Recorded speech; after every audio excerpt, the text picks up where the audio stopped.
Okay, so before we solve this problem, we need another piece of physics. So let's do it. So let's ask first, what, how is the angular momentum related to the linear momentum? So if you could recall, we actually did relate rotational quantities and linear quantities. So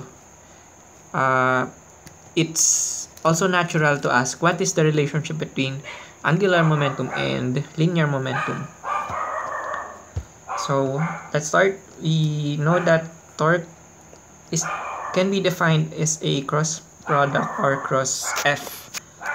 And previously, we have defined torque as the time derivative of the angular momentum. So this is R cross, and force is also the time derivative of linear momentum. Okay, so if our R is constant, then we could say that the derivative doesn't act on R. Yeah, so this would be R cross P. So we have two derivatives here, and if we integrate them both with respect to differential time, we would get L equals R cross P.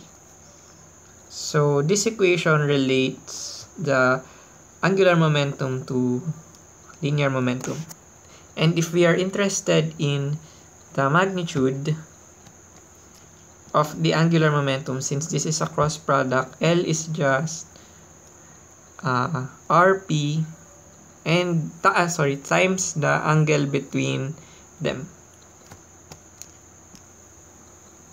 Alright, so this is another way to compute for the angular momentum.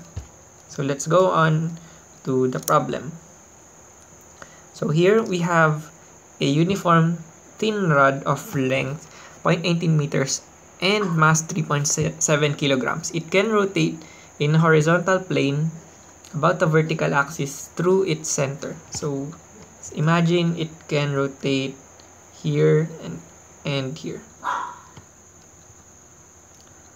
So the rod is at rest when a 4.1 gram bullet traveling in the rotation plane is fired into one end of the rod.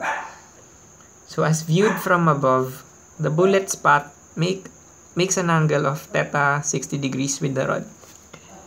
If the bullet lodges in the rod and the angular velocity of the rod is 12 radians per second immediately after the collision, what is the bullet's speed just before impact?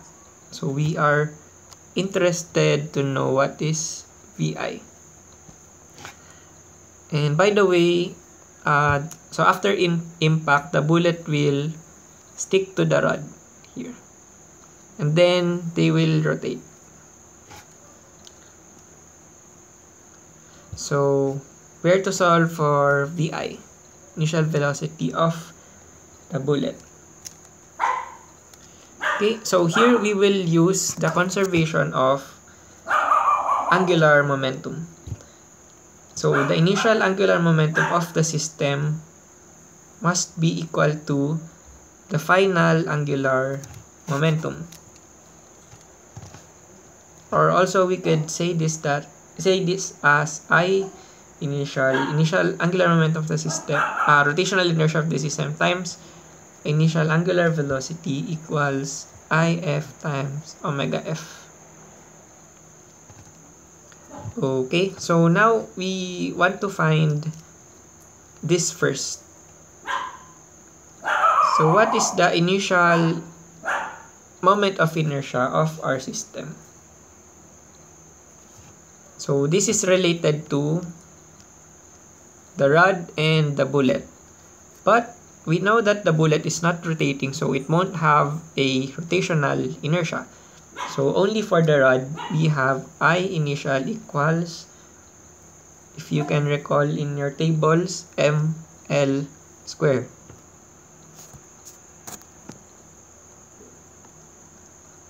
Okay, so now for the final moment of inertia of our system, we should have still the moment of inertia of our rod, which is 1/2 ml square, 1/12 ml square, and then plus the moment of inertia of the bullet. Okay, so our bullet now, after it has stick to this rod, can be treated as a point particle.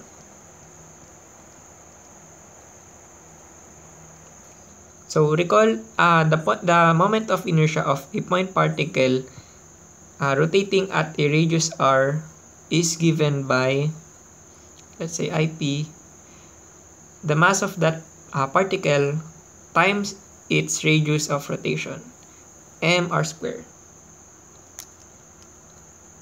So we will have an additional term here, mass of the bullet times, now its radius of rotation will be half the length of the rod square.